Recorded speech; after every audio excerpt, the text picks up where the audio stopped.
પ્રભુ ઈસુના ગૌરવી નામમાં આજની સવારની પ્રેમી સલામ. જય મસીહ કી. Praise Lord. હાલેલુયા.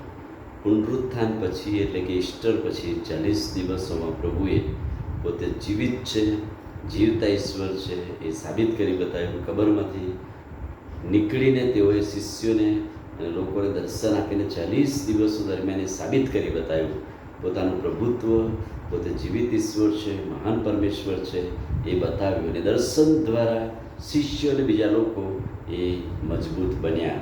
અને એ જ પ્રમાણે હવે 40 દિવસો દરમિયાન જેના જીવનની અંદર કામ થયું એવા જીવનો વિશે જોઈશું. આજે યોહાનની સુવાર્તા 20મો અધ્યાય 24-29 વચનની અંદર પ્રભુનો શિષ્ય સંત થોમા વિશેની વાત લખેલી છે.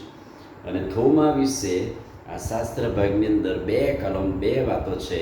પહેલી વાત એ, ઈસુ આવ્યા ત્યારે થોમા તેઓની સાથે નહોતો. અને બીજું વચન એ છે, 8 દાડા પછી થોમા તેઓની સાથે હતો. 8 દાડા અગાઉ એના વિશે એવું કહ્યું કે ઈસુ આવ્યા ત્યારે થોમા તેઓની સાથે નહોતો. એનો અર્થ એમ થયો કે પુનરુત્થાન પામેલા પ્રભુ દર્શન આપતા હતા ત્યારે એવા સમયમાં બધા શિષ્યો ઉપસ્થિત હતા.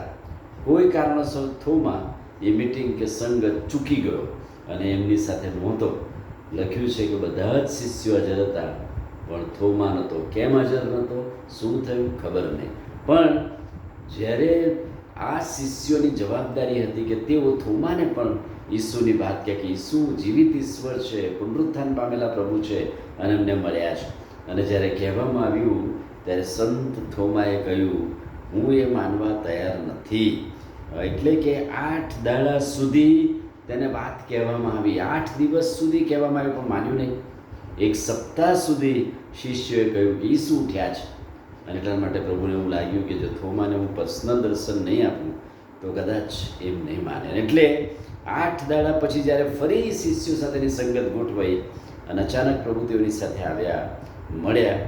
અને પ્રભુએ થોમાની પાસે જઈને કહ્યું, થોમા આવ મારી પાસે, તારી આંગળી મારા કુખમાં વેહમાં નાખ અને એનાથી અવિશ્વાસી નહીં પણ વિશ્વાસી થા.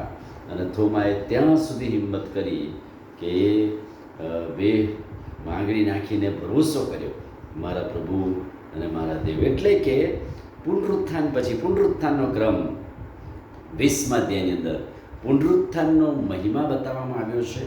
પુનરુત્થાન એટલે કે પ્રભુ ઈસુ ખ્રિસ્ત ઉઠ્યા છે એનો મહિમા, વિશ્વાસ દ્વારા કરાયેલો મહિમા. ઘણા લોકોએ વિશ્વાસ કર્યો, પ્રભુ પર ભરોસો કર્યો અને સંત થોમા પણ એમાંનો એક.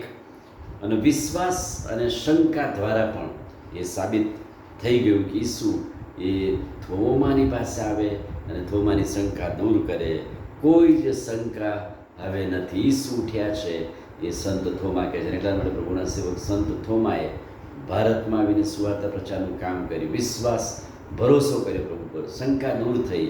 અને હવેથી એ કહે છે કે મારા પ્રભુ અને મારા દેવ. પ્રભુ શું કહે છે ત્યાં જોઈને ભરોસો કરે છે, જોયા વગર જ ફક્ત સાંભળ્યું જ છે તેવો ભરોસો કરે છે, તેને ધન્ય છે.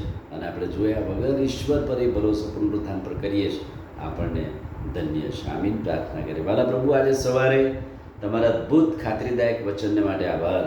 સંત થોમાની માફક અમે પણ એ વિશ્વાસના અનુભવમાં આવીએ, શંકા દૂર કરીએ અને તમારો મહિમા પ્રગટ કરીએ એવી કૃપા થવા દો. પ્રભુ ઈસુ ખ્રિસ્તના નામમાં પ્રાર્થના કરીએ છીએ, સાંભળોને માન્ય કરો. આમીન. God bless you.